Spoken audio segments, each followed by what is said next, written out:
Councillor Bianco, we're now live. Good evening. Welcome to those attending. Welcome to those watching on the Council's YouTube channel. Details of the business are shown in the agenda, copies of which are either available in the room or live.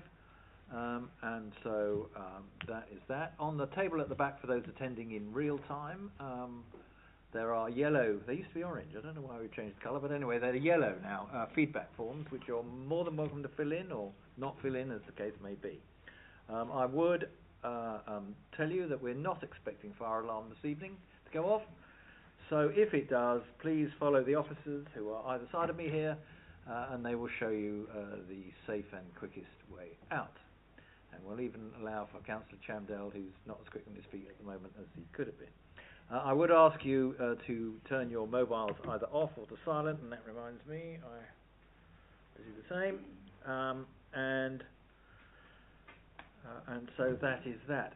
Attendance, I am Councillor Jonathan Bianco, as it says here. I'm the Deputy Leader of the Council, but I'm also the Cabinet Member for Property, Highways and Transport, and therefore that is why these petitions come to me. On my immediate right is David Knowles, Head of Transport and Town Centre Projects. On my far right is Poonam Patak, Head of Highways. On my immediate left is Liz Penny from Democratic Services, and on her left is Ryan Dell, also from Democratic Services. Now, the nice bit about this is I will hear the petitioner in a moment. I'm hoping that Helen James is here, and she has 5 minutes to speak. I may ask questions. After that. I may refer to officers.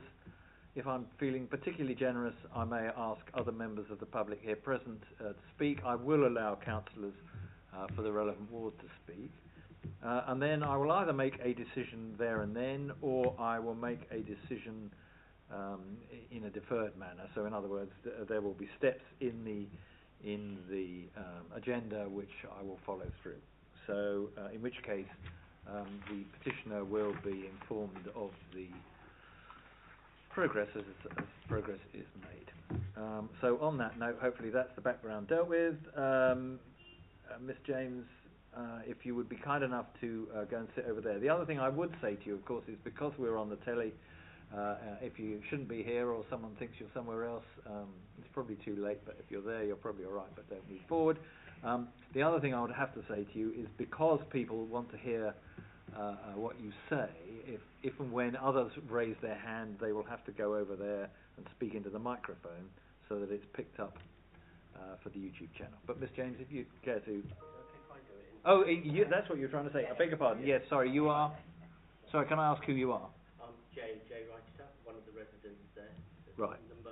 Okay, no, as long as our officer's got details of who you are. What I would say to you is you have 5 minutes. When you're ready to start, press the red button. Well. Okay. Hello. We represent the petitioners who signed the application to make our road residents parking only. We live in a small cul-de-sac of only 6 houses and 8 flats. It's a quiet road with limited parking for the residents. Since the introduction of the scheme that enforced double yellow lines and permit holders only to the surrounding roads, parking has now become near enough impossible for us, which we did not anticipate before. The residents from these surrounding roads and their guests now use our road as free parking to obviously save them the cost of purchasing additional parking permits for their roads. Some of these cars parked on our roads are left for days and weeks at a time. It has been stressful over the last few months with parking issues on our roads, as residents in the surrounding areas are careless when parking their cars and happy to leave their cars blocking our driveways. This has only led to confrontation where a few of the residents of Temple Park has experienced verbal abuse when they kindly asked if those residents could stop blocking their driveways. This is undue stress that we shouldn't have to deal with. These residents from surrounding areas have also been reported to park on the pavements on our roads and, as a result, blocking footpaths. This is particularly dangerous for our elderly residents, and especially as one of the residents is actually registered blind, on our road, severely sight impaired. Additionally, due to the surrounding roads now having limited parking for the general public, people are now using our road as free airport parking, as we're right on the A10 bus route. We were unaware of this until we started seeing an influx of people leaving their cars with suitcases. We also find that a lot of cars are now parking on our roads are commercial vehicles, and particularly the FedEx van, which parks there for a few days at a time. And we have also had customers from the Prince of Wales Sahara City pub on our road. Also, due to the road being close to the shopping parades and the local amenities, these customers also use the road as free parking too. In addition, some flats and maisonettes have also been built in the surrounding areas, which has contributed to the parking issue on our road. All of these issues would cease to exist if our road was made residents parking only. Furthermore, an implementation of the scheme has also changed the way we go about our daily lives. For example, we now have to plan if it's worth us going out on the weekend. We may not be guaranteed a parking space when we come back. A few of the residents have had to park their cars further up the road from their house, which has caused them to feel unsafe and unsettled from walking back late at night from their car. As mentioned previously, our road is a cul-de-sac, and therefore cars shouldn't have to drive down our road unless they are resident. However, we have seen an influx of cars driving around to find parking, which has led to an increase in crime since the addition of the scheme to surrounding roads. For example, one resident's car has now been hit twice, and in both cases were hit and run. Okay. Yeah. We have also had 2 catalytic converters stolen. If our road was residents-only parking, there would be no need for cars to drive down our road at all. Thus, this would decrease our exposure and vulnerability to these situations, as this was never an issue in the first place before that scheme surrounding the roads. When the scheme of the surrounding roads was initially deliberated, there was a consultation, and the council did offer to make our road residents-only parking. However, at the time of the initial consultation, we declined. As a council, we felt that they did not fully explain their concerns regarding the repercussions of making the surrounding roads residents only, and therefore not properly assessed the full impact of the scheme. I think they actually came back to us, but again, we felt that wasn't explained as well. In hindsight, we should have accepted the proposal. Surely, if the council previously offered to make our road residents only, they clearly see that it should be implemented. We asked the council to approve the petition to make our road permit holders only and double yellow lines to protect the driveways, and a no through road sign at the top. Hopefully you can approve this, as we offered this a few years ago. That's it.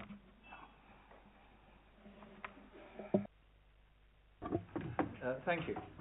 Well, that was pretty concise. Councillor Shamdale, do you want to speak now or save your breath until later? I think I'll slide to the side, and because that way at least, if I want to ask you questions, you won't have to be bouncing up and down to come back. Thank you very much. Thank you.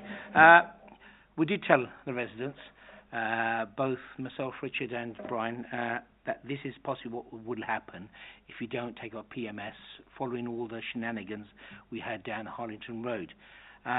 This is a lovely road. It doesn't seem that anybody lives there. The drive through to the road is now an issue because that's always blocked. As you take a left, the houses all have drop-down curbs, so they're okay in that sense, but people are now parking in front of the drives. You also have a set of garages at the back. I'm not quite sure who owns them, whether it's the flats or whatever, but we tend to seem to have vehicles parked there as well. So all that leaves is the road opposite as you enter, where people can park.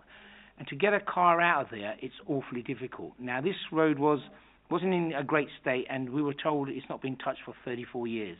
Myself and my fellow ward councillors, we spoke to the leader, and we managed to get it retarmacked and the pavements done, and it looked fantastic, and it's been great. Now, obviously, now with all the other restrictions which we needed in Hillingdon, because of people parking there and going off to Heathrow Airport, And unless you live there, you don't realise what a big problem is. You know, people parking there for an hour, half an hour, yeah, fine. But no, you know, I drive past there regularly and visit the residents in Temple Park, and it's the same vans and the same cars parked there. And sometimes I can't even get my car in there, so I have to take my van, which is slightly smaller, but, you know, it's a lot more convenient. I really think because we had 2 consultations. First one was 1 and 3, and then it was 3 and 3 in terms of returns. So the 3 and 3, we didn't, as council, say, well, we should have it done because it wasn't an overwhelming majority. But we now see the problems it is happening now in Temple Park. And these guys they're good residents of Hillingdon. They look after their roads, they look after everything else, and they don't unduly complain. But this is really a complaint worth noting. And I think really it deserves a PMS scheme. Thank you. Thank you, Councillor. Mr. Knowles, what's the arrangement with the current the neighbouring one? Is it's an hour a day, or how does that run at the moment? I think presumably it sets it out in here. I can't remember off the top of my head. So I thought I'd ask you. I mean, the point is, I expect the resident can tell me. So hold on. It's 9 a.m. to 10 p.m. No parking. so that's an exceptionally long one. Okay. Because a lot of our resident schemes are sort of 1 hour in the middle of the day to stop the all-day park. It's just sort of from 1 to 2. There's also a road opposite who had it, Turks Close, and theirs again is 9 a.m. to 10 p.m. and they've got different things like ours says HJ, the other, so they've got their own road that they can only park on. I can't see any reason not to do this, so I can make a quick decision and say that officers will look into it, and assuming we can find the budget, which shouldn't be a great deal in this case, we will come up with a scheme and then consult.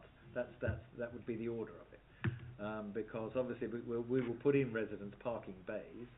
There may be some local views as to whether that bay's in the right place or whatever, or do we just put something at the end of the road? Well, what I was going to suggest was, as a possible solution, is as you know, some of these schemes, when you have a cul-de-sac, it's ideal sometimes to basically sign at the entrance to the cul-de-sac, in essence, only residents to park here.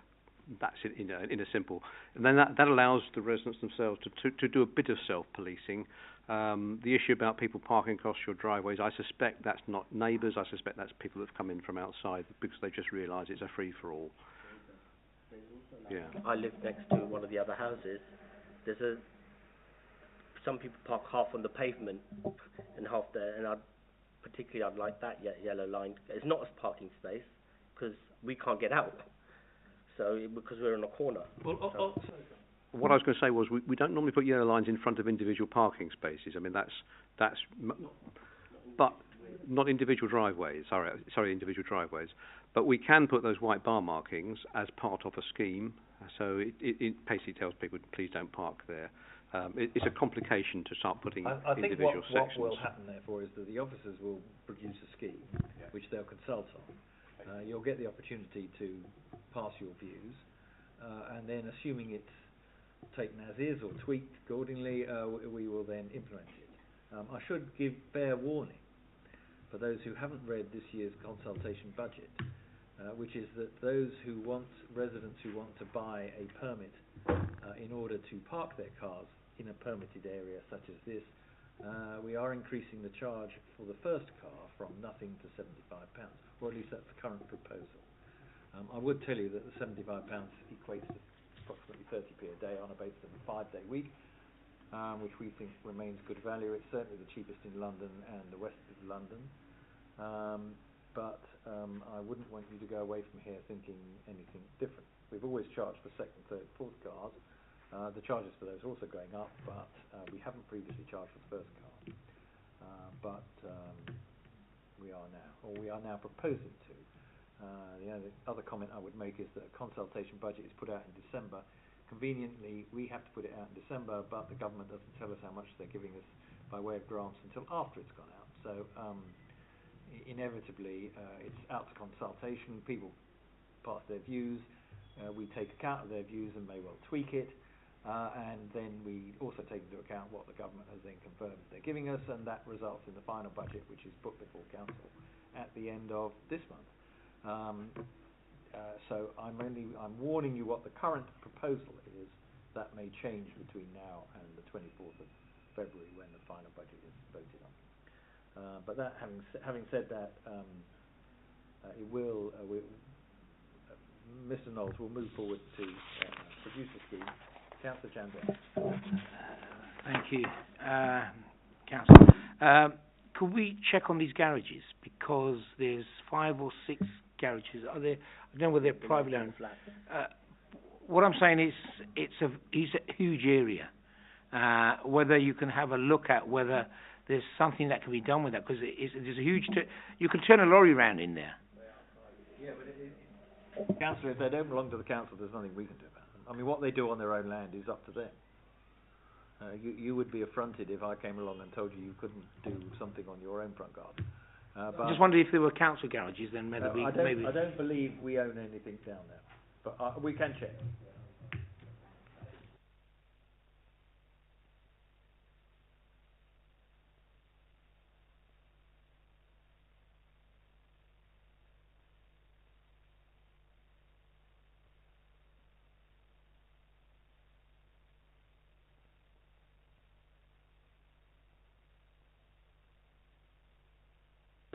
Sorry.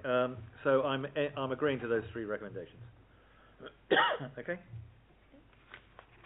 Thank you. Thank you.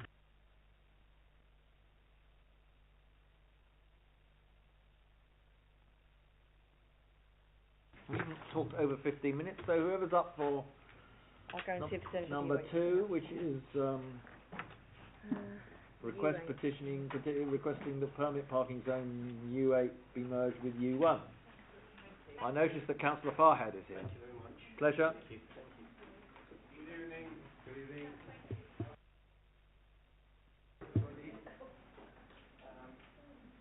You don't want to go home, do you? Thank you.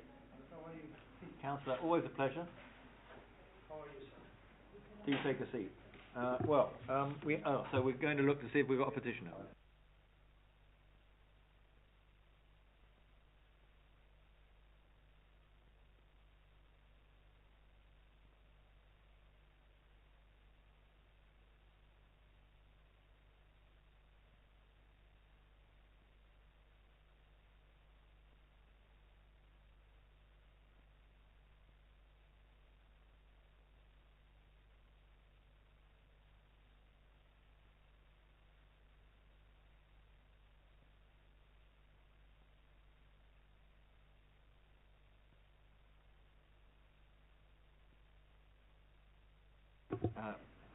Please sit there. Use the microphone. No.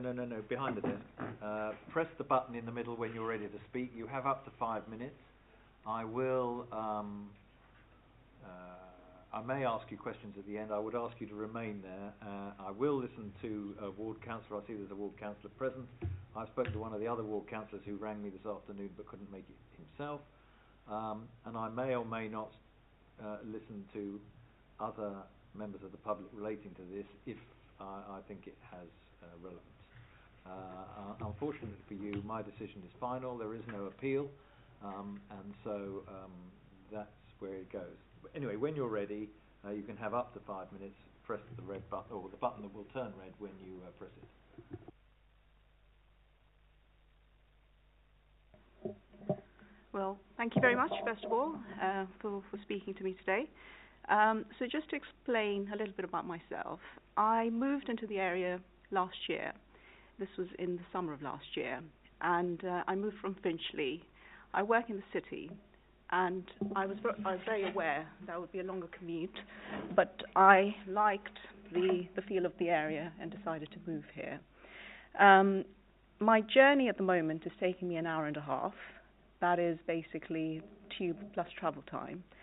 And what I'm finding is that, especially in the evening, it's very difficult for me when I have to work late to basically find transport back. It's a 25-minute commute back home, and most of the time having to walk up the hill, which is where I live, which is Harefield Road. I work, given everyone sort of has their issues in terms of working late, etc. I find that sometimes I'm coming back at 8, 9 o'clock, and that makes it quite difficult for me and causes a lot of anxiety, especially when I'm sort of coming back alone. And I live with my parents, and they don't drive or are unable to pick me up or drop me to the station, and that also is a cause for concern for them. So I sort of thought about options that I could look into. The first one was sort of trying to see what options there were in terms of parking available in Uxbridge City Centre, sort of doing a pay and display, and it was extremely expensive to do that. I've looked at options in terms of renting driveways, and there seem to be some available, but that's also very expensive. And there seems to be no option otherwise, apart from really, a solution in terms of either looking at merging the zones, or then perhaps thinking about buying a permit.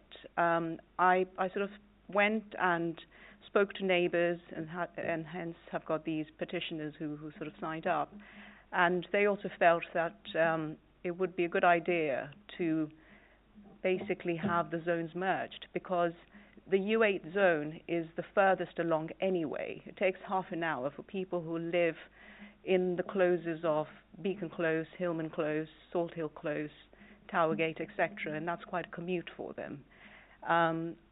The Harefield Road itself, which I didn't really know, is split between U1 and U8. So it seems to be at the intersection of Gravel Hill. That's where U1 begins, and sort of north of that is U8. So I just feel that given that it's the furthest one, the furthest zone, I would estimate there are about 200 houses in that zone. I don't think everyone's really going to turn up into the city to sort of be parking there. I personally don't feel it's going to be adding to too much in terms of congestion in U1. But if that's, a cause for concern amongst yourselves, then I just think there needs to be another solution that could perhaps be looked at, which could be, purchasing a permit for someone like me who is travelling for 3 hours really a day, and a lot of the time is being added by just the commute to get back home once I'm in Uxbridge. And just to add to that, the buses, the bus service that passes past my residence, which is the U10 and U9 bus service. The U10 bus service, there is no bus service after 6:51 in the evening, and the U9 bus service, I think there's only 2 buses that go past 7 p.m. and then I think from 9 p.m. there is no service really. So I'm sort of very much reliant on my legs, essentially, to get back home.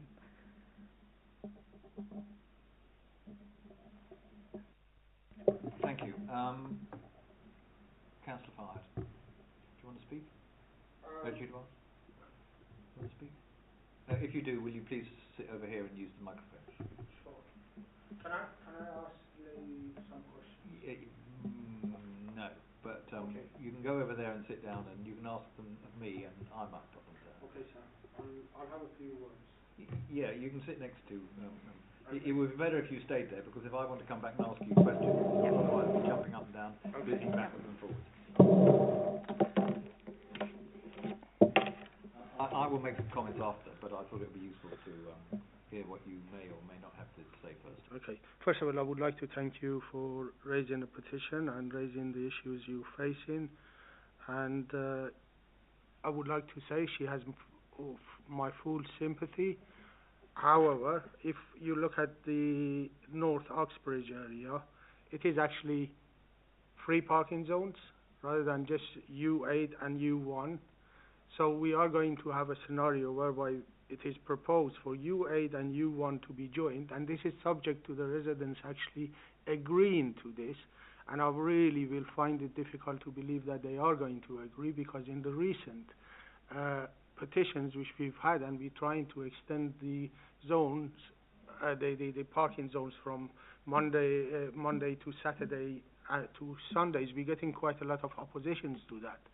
Simplistically, people do not want to change what they've already got and they are used to. However, the idea to change a parking zone to allow somebody to park their car nearer to the station kind of is a bit more than what I expected. I would have liked to see more tangible benefits to the entire residents around those areas. So at the moment, I don't see really quite a high degree of benefits to everybody as we stand. So therefore, I am not going to be supporting this proposal. Okay. Thank you. Well, you've said a lot of what I would have done, Councillor. I think what you're looking for is free parking next to the town centre. The purpose of a parking management scheme is to allow residents to park outside their homes and to keep others from parking outside of them. And if you merge the zones, then all you'll be doing is what you would be doing if there was no zone here at all, which is parking as close to the station and causing congestion in those roads. There are options in the town centre. We have 2 multi-storey car parks. I think we sell annual permits for them. Do we? I can't remember. I believe so. I believe we do. I don't have all the details too, so you could buy one there. But it's not something we're going to. So rather than run this on, I can tell you clearly we are not going to agree to this change. That's not the purpose of the scheme. I do have sympathy with your predicament. I could be facetious and suggest you get a bicycle, but it's not something we're going to do. As far as the buses are concerned, much as I'd like to have some influence over bus routes and how often they operate and when they operate, I have absolutely none. We have absolutely none, or none to speak of. We recognise that we are one of the poorest served boroughs in London as far as buses are concerned. It doesn't seem to be of any concern to the Mayor of London whenever we've raised it with him, and therefore we are in this position where we have periodic bus routes. I mean, at least you've got 2 that run up your road. I mean, maybe not all the day. There are plenty that don't. So I accept that it isn't straightforward. Sorry, Councillor, did you want to say something further? I would have liked to also add that at present we're running a petition and you want to extend the time. So therefore, I missed that. Could you repeat? to extend the hours. So I don't know how this is going to impact that proposal, which is ongoing. Also, if we were to go ahead with such schemes in future mergers, which requires permission of the 2 zones, how are we going to decide actually based on the majority of the people responding or the majority of people in any given zone saying they would like to change their present status quo? Councillor, you've hit on a problem we face regularly when we look at these things. The number of people we'd have to consult if we wanted to merge the zones is significant. It's over 1,400, and we're already in that consultation as far as that is concerned. I mean, I'd be in favour of making you one smaller, in other words, breaking it up into 3 or 4 more zones, because the point of these parking zones is to allow parking outside your house. It's not. It doesn't have it isn't there to provide people easy access to the town centre. I apologise for that. I think that's as far as I want to go. You may ask a question. So could you then explain to me why people are renting out their driveways? Well, driveways are privately owned, and what people do with them is entirely up to them, as long as it's within the law. It's not something we have any control over. If you have a driveway and you don't have a car, or you have a driveway that takes 2 cars and you only have 1 or something, everyone is, it's a free society. You're entitled to rent it out. we have no control over that, and I'm not sure we'd want any control over that. Where we have control and where people ask us to, and let's face it, these zones only exist. We don't implement zones of our own freestanding. We implement zones when people ask us for them, or when they ask us for them and it's practical to do so. So these zones have only appeared in the first place because people have asked us for them. What one inevitably finds with parking management schemes is that people closest to a town centre, a tube station, some focal point usually, are the ones that are suffering most from fly parking and the like, and they are the ones that usually ask for the zone to be installed. And invariably what happens after the installation of the first zone is that the people in the surrounding areas find that then the people who were fly parking in there have moved out, and so these zones tend to creep, and therefore you start with a small area and you end up with a much bigger area, and that's, I'm sure, what's happened here. U1 would have probably been the original zone. I can't look at the date, I don't know the date offhand, but I'll bet you money that U1 was the original zone, and U7 and 8 and 9 and whatever have come along afterwards, as people's willingness to walk further from the station or from the shops or from whatever has increased, and that's what's happened across the borough, without any question, and that is how we find it. As Councillor Farr had said, you know, we're looking at the question of how long, what hours should be applied. In many of our residence parking zones, it's simply an hour in the middle of the day somewhere, so it might be from 10 to 11 or 1 till 2 or something, and that's sufficient to prevent daytime parking there. But when you're close to a town centre, that doesn't work like that, and that's why residents here are asking for longer periods. I dealt with a petition just before this one, where there is a request for a zone from 8 in the morning till 6 at night, for relevant reasons. So that's where we are. Are you clear in terms of the decision? So I've met number 1. Subject to the outcome. No, I've made the decision that no further action. Okay. Yep, that's fine. Thank you. Thank you. Thank you.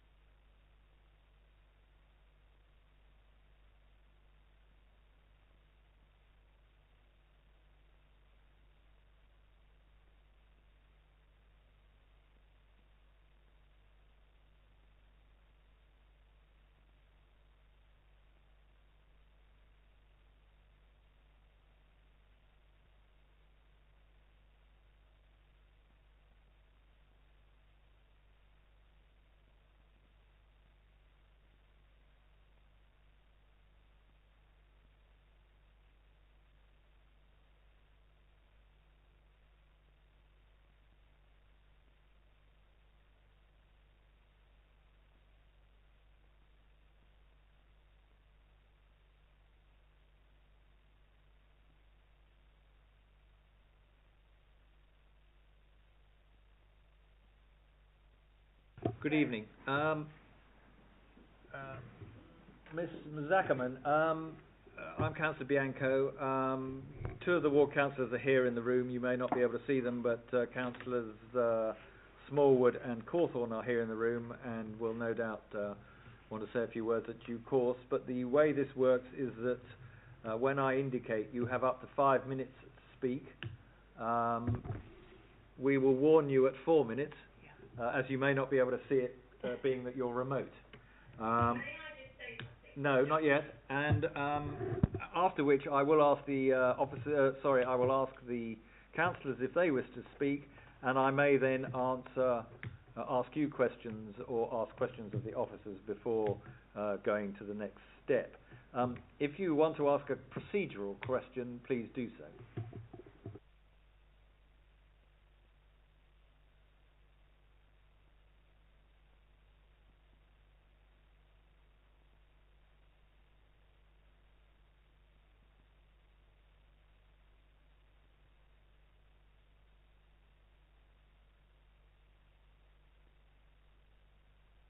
I do need to address that, and I'd like I hear what you say. Hold on a moment. I will ask the officers who were with me tonight.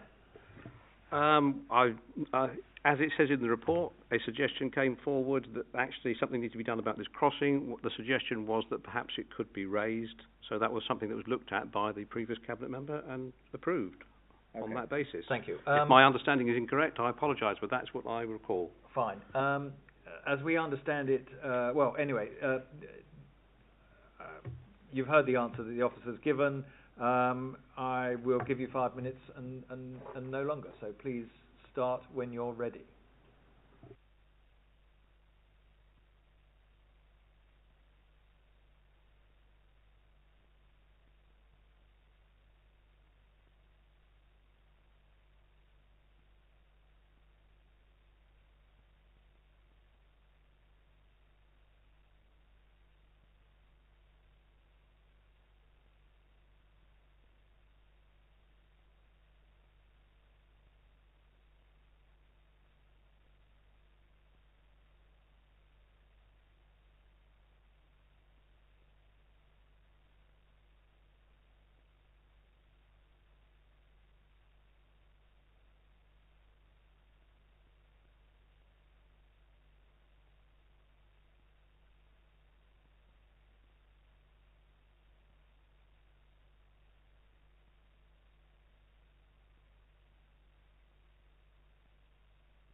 Alison, sorry, Alison, if I could just warn you that you just have a few moments left.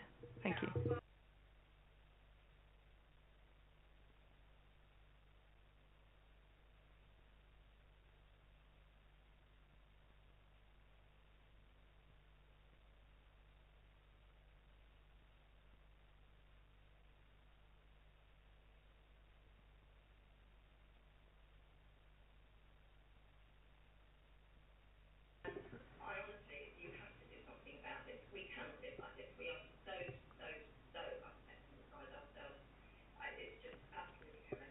Thank you. I must stop you there. Thank you. Before we go any further, or before I make any further comments, I think perhaps it would be useful if I hear from one or other, or Councillor Cawthorne has indicated. Would you step up to the microphone, please?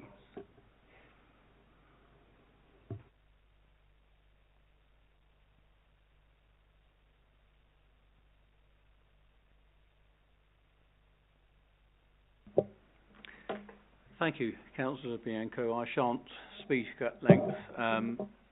This is a situation that we've inherited as new ward councillors for this area. It wasn't in our ward prior to May, and of course, Thrice-It ward extends all that direction towards Eastcote these days. And of course, one of the first things in our in-tray was the issue of this petition.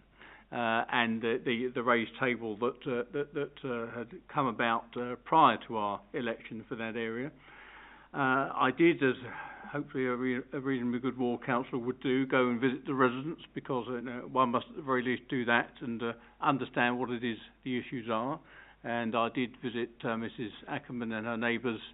You might not be able to see me, Mrs. Ackerman, but I'm here. I visited a while ago, and I do understand what they're saying. There is clearly a significant amount of noise when heavy goods vehicles laden with aggregate and goodness knows what else strike that raised table. But I suppose what I find deeply regrettable about this is the inordinate sums of money that go into this kind of intervention. They're not given out lightly. There's only so much money around. And tragically, there's usually a tragic event that sort of precedes it in many cases. So I'm very, very aware of that. So it's particularly disappointing, really, for a petition to have come forward, or for people to have felt the need to do that. And I suppose, to my mind, it raises questions about how well these things are understood from the outset, at the point of consultation, really. I hear what Mrs. Ackerman was saying about not having a petition for this, but there would have been a consultation process. At some stage, would it have been made clear what the impact of this could be, and that there are indeed some downsides, as it says in the report. But we are where we are, I appreciate. So really, I'm speaking in sympathy with the residents, but I can see what the report says. I understand the issue with this amount of public expenditure being cast aside, or to any suggestion that it might be cast aside. All I can say, really, I suppose, is I wonder whether there is any kind of halfway house that could be considered as part of this. I mean, I am aware of other instances where this kind of intervention has gone in, and it's been found to be too steep or too sharp. I know Ladygate Lane is one such instance where changes were necessary some years ago. It may not be applicable here, but I'm just sort of throwing that into the mix, if you like, because I can see what the report says, and I know which way this may well go, but I think I'd be failing in my duty as a ward councillor if I didn't at least suggest something like that. And there I will leave it, if that's okay. Thank you very much. Thank you, Councillor. Councillor, you wish to say a word too? Thank you, Councillor Bianco, and my colleague Councillor Cawthorne, as all good teams do, he has led out on that for us. But I'd just like to raise, in complete sympathy with Alison's petition and the residents' petition, one of my big concerns since I've been elected is people's understanding of the impact that raised tables have on residents, whether that be the sound impact or the vibration impact. I think a lot of the time residents think it's a fantastic idea, until the sharp reality of the impact they have. Now, I recognise their importance in road safety, and on a road like that, we need to take road safety very seriously, given the horrendous accident that happened. But I do wonder whether we are doing enough in general to make sure that residents are aware of some of the impacts of a raised table, because I am guessing that if that wasn't raised and it was just a flat zebra crossing, if that is the right terminology, whether we'd be here today having this petition, I doubt it. Sorry, can I ask you not to interrupt, please?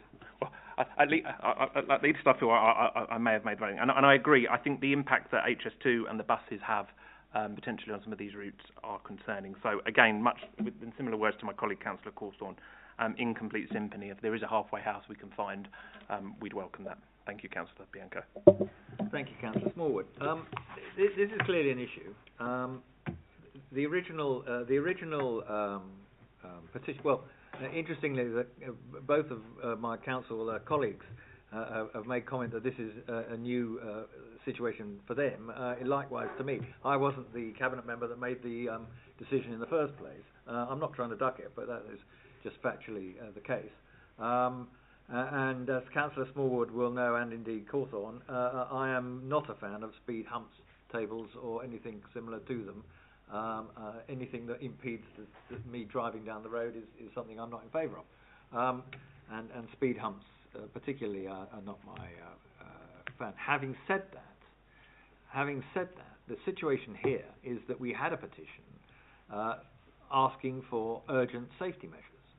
And it's difficult to know what you do in a road like that that comprises urgent safety measures if you don't introduce something of a major nature to slow vehicles down.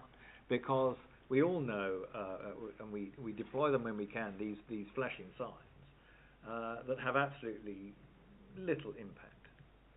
They have a bit of impact sometimes, but people know that they can drive past them without any fear of being ticketed, and therefore they often ignore them because they can. This is a major road, so we can't exactly make it one way or put a barrier down the middle to turn it into two cul-de-sacs. This is a major arterial road that we can't deal with in that manner. So there are safety considerations that were asked for by a large number of people in the original petition, and so this was the solution suggested. The idea of reducing or increasing the ramp, I suppose, thus reducing the impact, would clearly benefit in some respects. In that it would probably lessen the noise issue, because it wouldn't be so steep and sudden. But it would also, of course, have the other effect of enabling people to travel over it faster. I'm particularly aware of a road, not in our borough, I'm pleased to say, that I travel on quite frequently, where there are 3 speed humps, and due to their sort of relatively poor construction, 2 of them are fairly benign, and 1 is absolutely atrocious. And now, because I drive along it often enough, I slow right down on the atrocious one, because I know what will happen if I don't. So speed humps are supposed to be, tables are supposed to be built to a standard in terms of the shape and the size of the ramp. Doesn't mean you can't alter them. And certainly we have situations, particularly at junctions, where we've got a raised table on a junction that goes across the whole junction, where often the I don't know what the name for them is, the ramps either side are more gentle, but it's not an easy or straightforward issue. Clearly, one of my colleagues touched on the cost issue. It did cost a significant amount of money to put it in, and surprise, surprise, it would cost a significant amount of money to take it out. And there would be many who would say, excuse me, Miss Ackerman, I will cut you off completely if you don't remain silent, unless you're asked to speak. It would cost a significant amount of money to take out, and there would be many people who would say, well, that's just a waste of the council's issues. Why are you wasting my council tax in such a manner?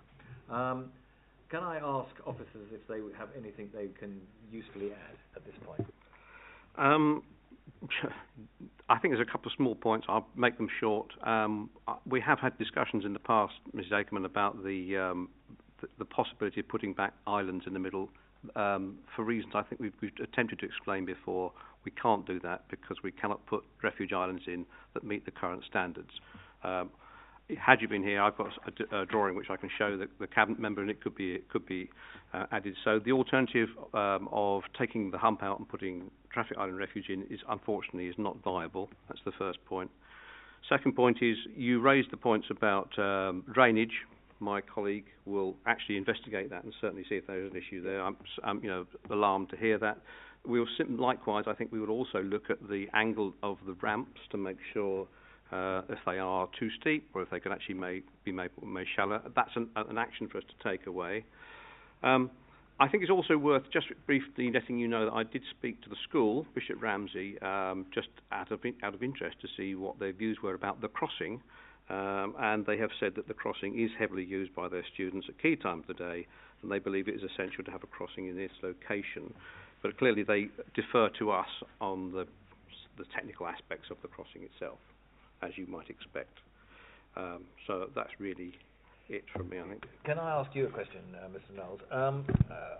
On the basis of the original petition, where the fundamental request was for urgent safety measures, I mean, does the council have in its arsenal other, in inverted commas, safety measures that what did we consider at the time? Because I wasn't, as I said, I wasn't a cabinet member.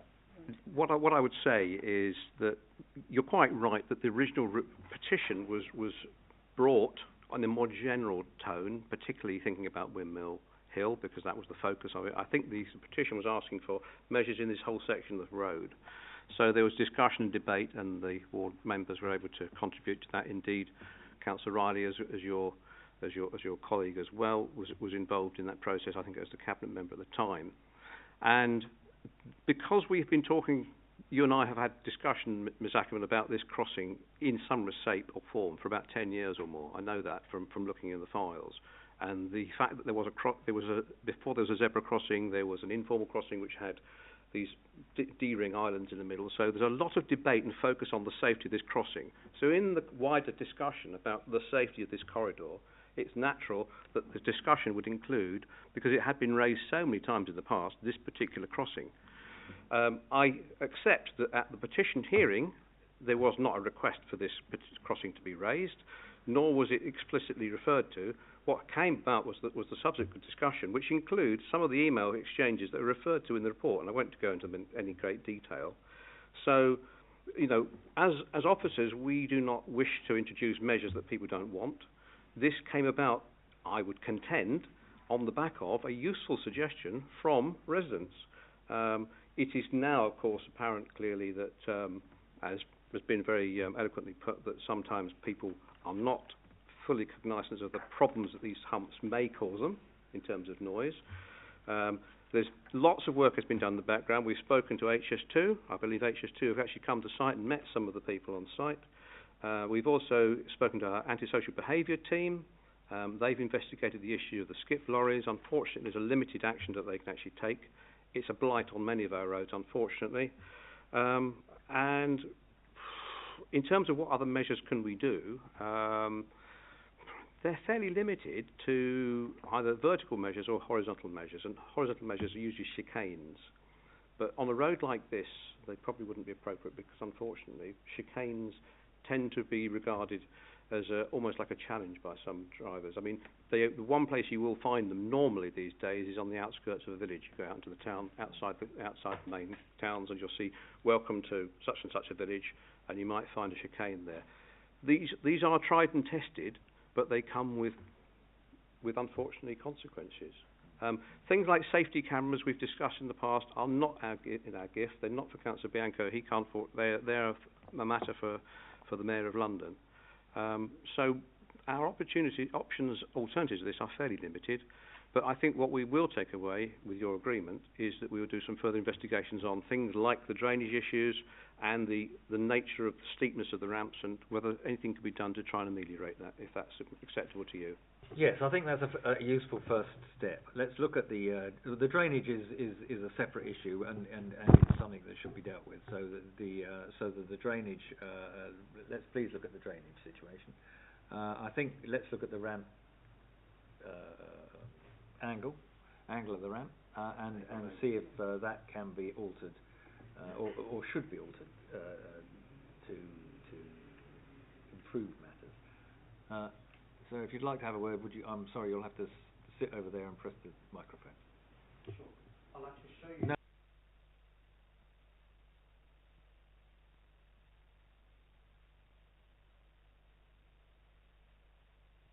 Sorry, the need for this is because people watching on YouTube won't hear you otherwise. No, that's fine. Hi, so I live at 271. The ramp and the flooding is right outside my doorstep on my actual driveway, so I'm actually the resident closest to the ramp, and I'm a new person to the area. We moved in October. We've had building work done. The house is already shaking, and the joints between my plastering have already started to come through as well. I have evidence on my phone of pictures taken when it's actually flooding with rain, and seeing the pool of water that's built up in front of the ramp. Also hearing HGVs at night from 5 o'clock in the morning going full speed because it's night time, there's no one there to essentially stop them. Well, I think the issue definitely is, if you can't remove the ramp, is to definitely look at the angle. The angle needs to be higher, so you are forced to slow down. The angle at which the ramp is right now is too wide. There's a reason why the skips go through at such speed, because it is nothing. They don't feel it. When you hear why do you think the rubble is jumping up in the air and falling off? The ramp are just too simply wide, and I'm happy to show this right now in front of everyone on my phone, and you won't have to have any consultation because it'll speed things up right away. Sorry, to be clear, I had thought that what people were suggesting was that we lengthened the ramps so that they were much less. So the impact of them was much reduced, and thus when a lorry goes over it, you wouldn't feel this bump because it was a much smoother ride. What you're actually suggesting is the reverse. You'd like to have a much steeper ramp so that people will literally have to stop their cars or vehicles. Am I correct? That's my approach. I'm new to the area. I just met Alison 2 days ago. She knocked on my door, so I'm not fully aware of the actual the full report, but I understand the need to slow traffic down. It is a zebra crossing. There's nurseries there, but the only way you'll be able to get this issue sorted is by actually making, from my opinion, I'm not a transport consultant, I don't know much about the thing, but from my observation is, because if you go further up Eastcote Road towards Uxbridge Road, there are actually 3 ramps there which are more angled higher, and you are forced to slow down. So you won't have the element of noise because everyone is driving slower there. There's no need for someone to zoom past because everyone is forced to slow down, even HGVs, lorries, cars, no matter what it is.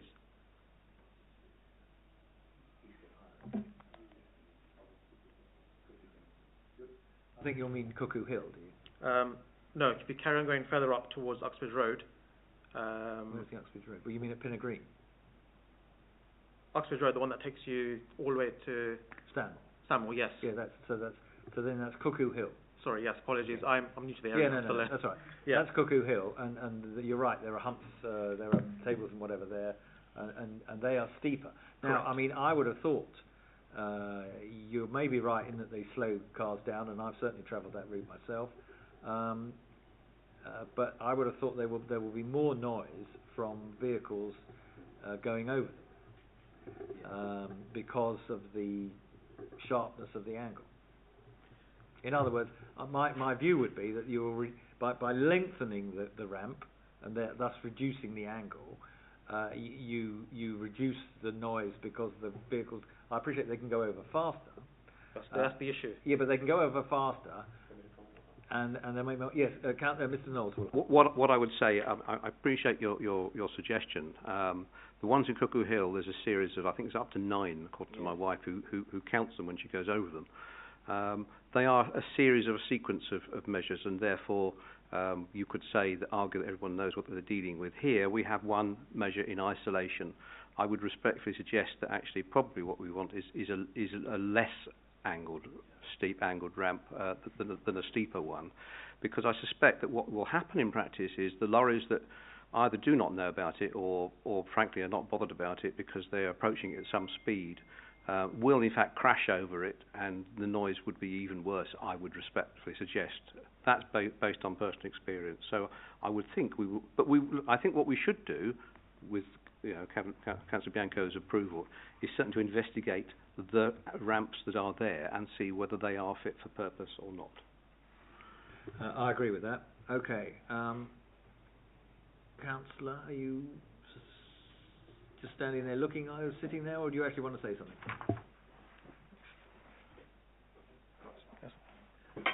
Just on a point of clarity, Mr. Knowles suggested that we were able to comment. I wasn't elected at the time, so I wouldn't have been able to, and Councillor Cawthorne was not the member for what was the Eastcote ward. And whilst it's slightly strange, your then colleagues would have commented. Yeah, but we were unable to, and Councillor Riley was able to, but he was the cabinet member, so not in his position as a ward councillor. His other colleagues would have been able to. Yeah. Right, on that basis, so we've got a whole raft of recommendations. I agree, 1, 2, 3. Not 4.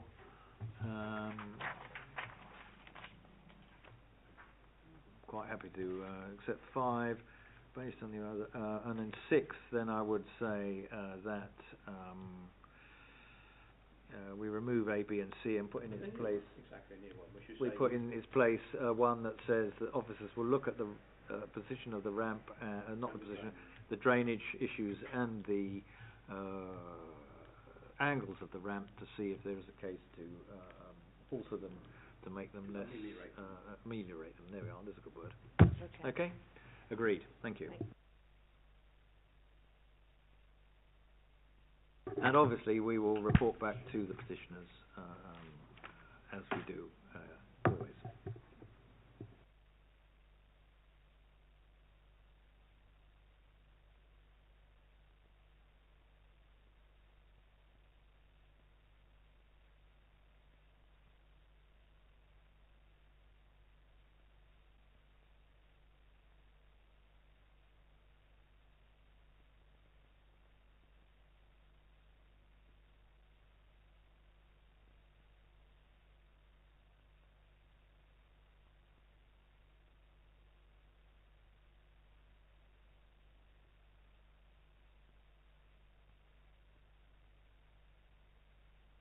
Well, apologies, it has started a bit later than I had hoped,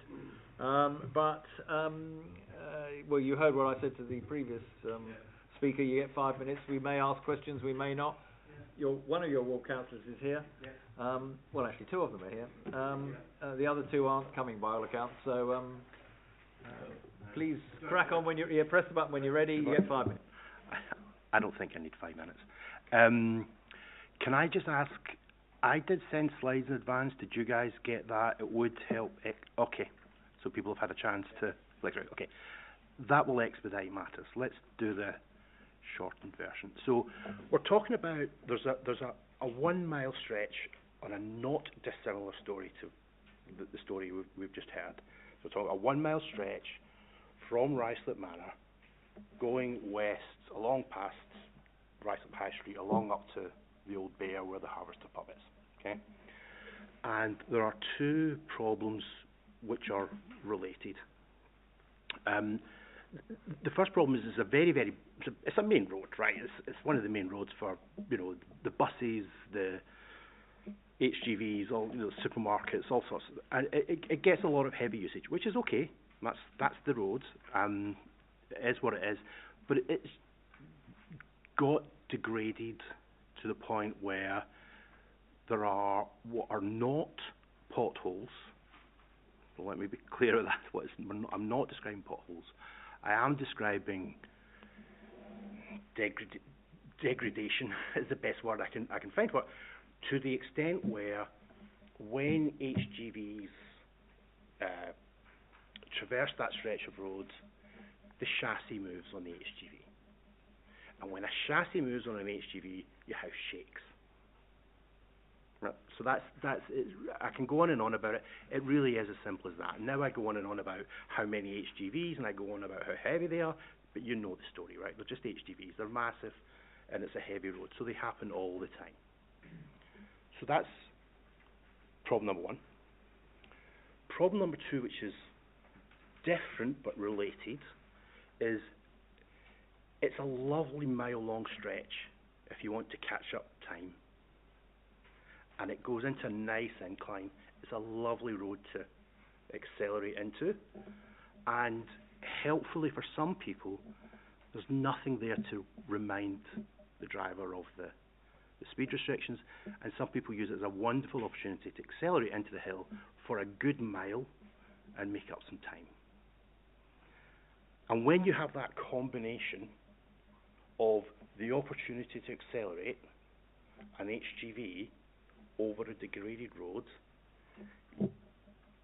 you literally get house shaking.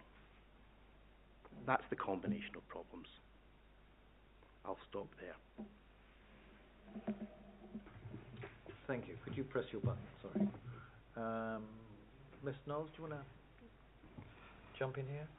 Well, thank you very much for your testimony and brief as well, and also for your presentation. Very welcome. I mean, there's a sort of there are related issues, and I don't wish to step on my colleagues' toes. But so my interest, so that you're aware of this, is mostly the transport side. So you allude to buses and lorries and all of that sort of stuff. My colleague here is responsible for the highway maintenance, the integrity of the highway itself. So I think probably that's the lion's share of your interest. I know obviously you may wish to bring the ward council in a moment, Mr. Chairman, but just to say one thing that we have recently been asked by Transport for London to do a list of junctions that they would like us to look at.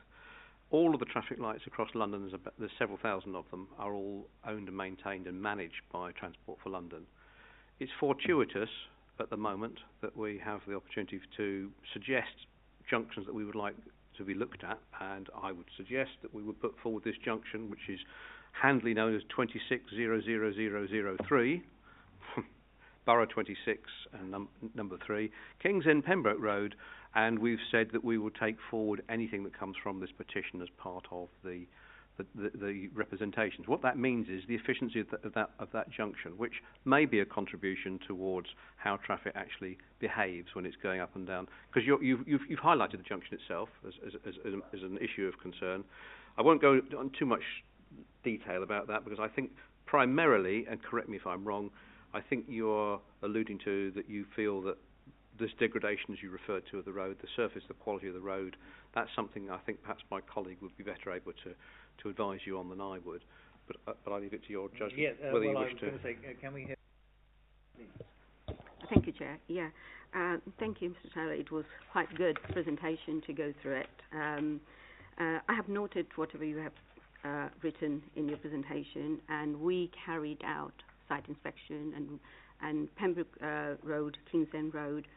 It's a main thoroughfare, as you know, and it's part of our strategy network. It's classified road as C road. I would like to just explain how we do forward program. I must just tell you the condition data. We carry out the condition data every 2 years. Along with condition data, we take other factors: hierarchy, high risk claim we get, defect we identify by our highway inspectors, and other inquiries as well. We put everything in the mix, and then that generates our forward program. So looking at the condition data and other factors, currently this road is not high in priority. However, I'm not saying sort of it might not change. Once we have a new condition data come through this year, it might change, because it depends on how other roads are going up and down in terms of condition, how they deteriorate. I understand this road is heavily used, but it's in our monthly inspection routine as well. So our boys are walking around every month, checking, and any defect they identify are repaired.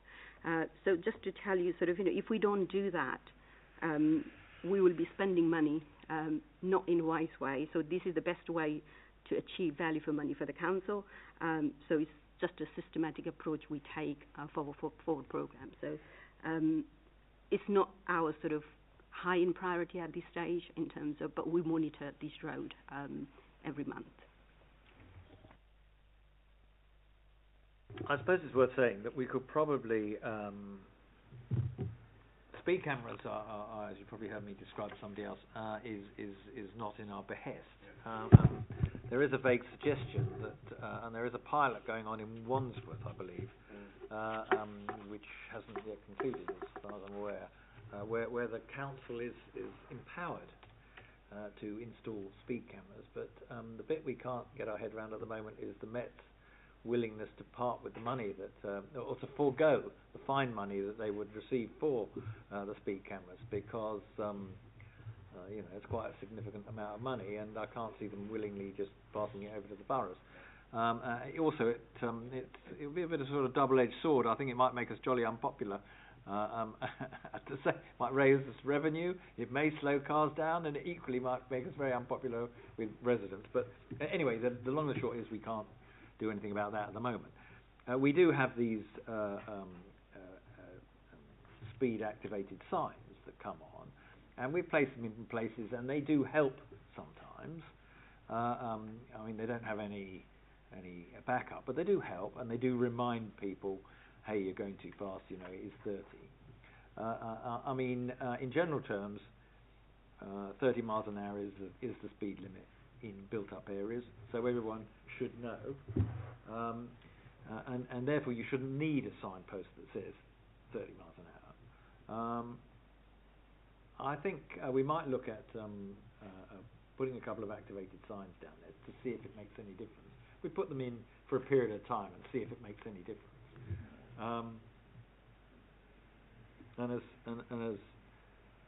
the officer said, we do survey our roads regularly, and I've been out with these inspectors, and I mean they literally pick up all sorts of things that I wouldn't have even bothered with, but so they do pick stuff up. I've witnessed it. So if they're inspecting this, because this is a busy road, they inspect it monthly, whereas other roads are only inspected annually. Sorry, one thing I forgot to ask is, do either of the ward councillors want to say anything? Councillor. So I'll have to ask. No, you can stay sat there, sir, but he'll just have to share the microphone, so to speak. Thank you, Councillor Bianco, and I'd like to thank Mr. Taylor for his petition, and we spoke before the meeting to discuss it. One thing I wouldn't welcome is, given our last one, is any raised tables in King's End or Pembroke Road. I can only speak to those two because it's just about on the border with Pembroke Road, and King's End's definitely moored, but West End Road is in Manor, so I won't speak to that. But we would not welcome raised tables on that road, given the issues around vibrations and noise, and being on an incline could be awful. I wouldn't welcome the changing or the suggestion that we change the routes of HGV or buses. It'll just push it somewhere else, creating the problem for somebody else, or increasing the problem for somebody else. But I do want to recognise Officer's point 9, the potential of measuring the speed down the road, which I would welcome warmly, and then the potential of potentially then putting some of the signs up to see if there is a difference between, let's see, what it's like when they're not up, and then let's see what they're like when they are up, so we can compare apples with pears, but that's probably not. As a good, diligent ward councillor, I will continue to push all council officers to make sure that roads across Ruislip are resurfaced, including King's End, which I would warmly welcome. And of course, as we've heard about it this evening, would welcome potential of getting on 26003 junction as an efficiency report and seeing what TfL have to say. But if we could get those signs up potentially, that would be great, and measure the speed to compare the two. That would be fantastic. Thank you, Councillor. Yes, I don't have any difficulty. I think with doing a speed test. They're fairly benign, and Mr. Knowles would be happy to have a chat with Mr. Taylor as to where he thinks the best place to put the, because we run strips across the road, and afterwards you could have a quick discussion about where you think the best place would be, and we'll install them, measure it for a period, and then get a reading. I mean, on the issue of resurfacing, you heard what the officer said, and I think it's probably fair to say that we believe we have quite a decent road repair budget, but if we had 3 times the budget that we currently have, we probably could spend all of that too. So it is a fact that we have I think we have the second most roads in the boroughs in London by miles, and we don't have an infinite pot of cash with which to repair them. Nonetheless, I think we generally have quite a good standard, and we sensibly prioritise them, as the officers mentioned, from those that need it the worst. Now, it may be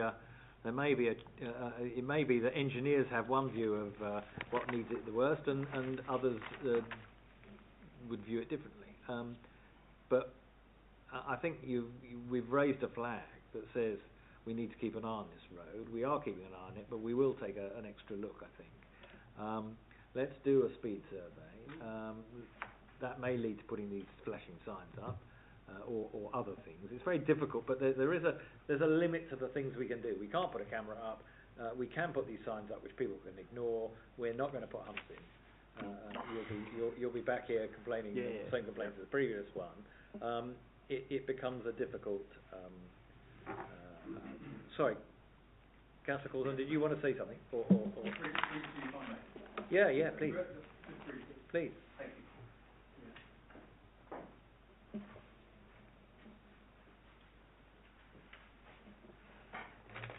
Thank you. A lot of it's been said already, so I just want to make a couple of observations. Been around a little bit longer than Councillor Smallwood. I remember vehicle-activated signs in the road previously, and for memory, the feedback was quite positive in terms of the impact it had. So I'd just like to register that. In relation to the surface of the road, noted what Poonam has said about that. Again, I would just register the fact that there are currently, and have been for a while, issues with the drain capacity at the end of the road, giving rise to flooding, which may or may not impact on the road, the integrity of the road surface. And I just want to flag it. We may already know about that, we may already be on top of it, and it may make no difference whatsoever to where it sits in the priority list, but I just want to flag it, that's all. And the other thing I would say is, finally, is that I did also hear for some residents in Pembroke Road raising similar concerns. I noted this is listed as Manor as well as Ruislip, but I don't know what we've heard from the Ruislip Manor Ward Councils, so I'm just speaking for myself and my colleagues. I'll leave it at that, thank you. And I did meet this gentleman on the flight some time ago, didn't I, when your petition first put in, Mr. Taylor, so yeah. Thank you. Thank you. I think that seems to make sense. Mr. Taylor, having heard what we've sort of said, is there anything you want to... I'll be brief, don't worry. Grateful for the suggestion of the signs, the vehicle-activated signs. I think that's constructive. We are not asking for speed cameras or these, table humps, raised tables, whatever they're called. So that's some points of agreement. The only thing I do want to add is there was a reason why I kind of talked about it not being a pothole, not complaining it's a pothole, and the suggestion is not that it violates regulatory standards for the condition of the road, right? That's less the claim. The claim is something more like this. It's something like when a road is that heavily used by HGVs, the tolerance is tighter than the tolerance required for, a side street, right? And the petition is if I could reword it slightly, given this feedback, the petition is that we consider the quality of the road in the context of the tolerance required to allow HGVs of those kind of sizes to traverse the road safely. Okay? To go to the extreme to make the point, the tolerance on an airline strip is 0 because it's so heavy. Right? how tolerant the road needs to be is a function of the weight of the vehicles that traverse the road. And when the HGVs are that heavy, even defects that fit within your regulations create provable harm to property. Any comment? I hear you, Mr. Tyler, on that. What I'm trying to say is when we do the condition survey, these factors are taken in. When the defects, because there is a number under UKPMS, how they do the survey, and they are all factored in.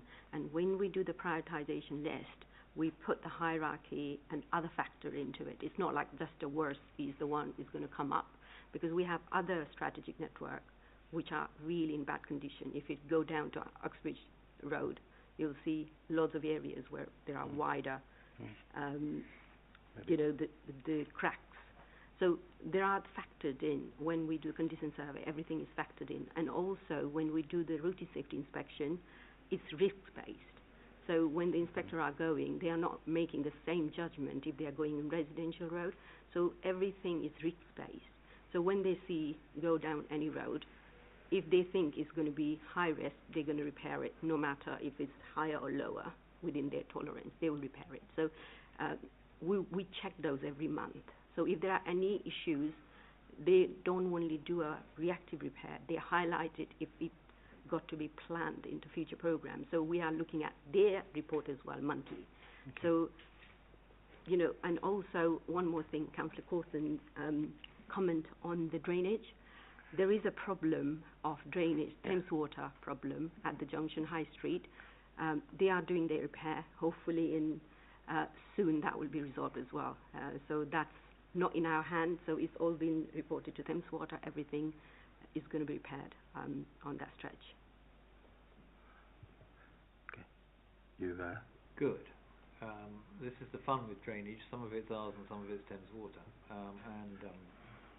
Yeah, I'm aware we're kind of jumping slightly at time, and I will be. If you can imagine where King's End turns up into West End Road, is at the bottom. If you can imagine the world, it's at the bottom of three hills. So you come down a hill from the White Bear pub.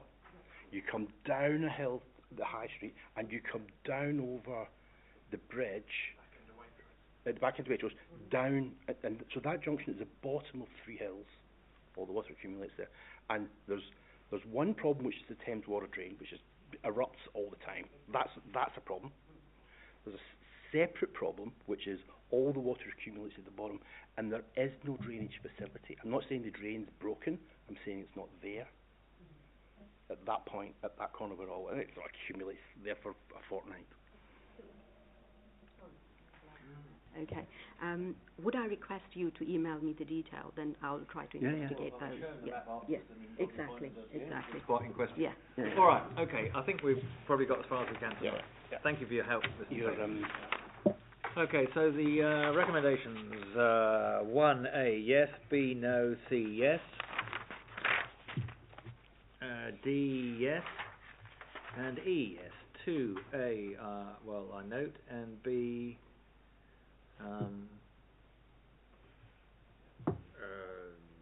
Instruct officers, highways officers, to investigate in accordance with the petitioner's testimony. There we go. Got that? Which could be probably the main itself. Usually about drainage and all that. You could also add, if you wish to, that you welcome the offer from Transport for London to investigate. There we go. How's that? Traffic signal junction. Splendid. Excellent. Okay. Right. And then we'll look at the plan in a moment before we go, sir. Yeah. Show me where you think the survey should, and also my copy. All right. And on that basis, I thank you all for attending. No, carry on, Mr. Taylor. We're done.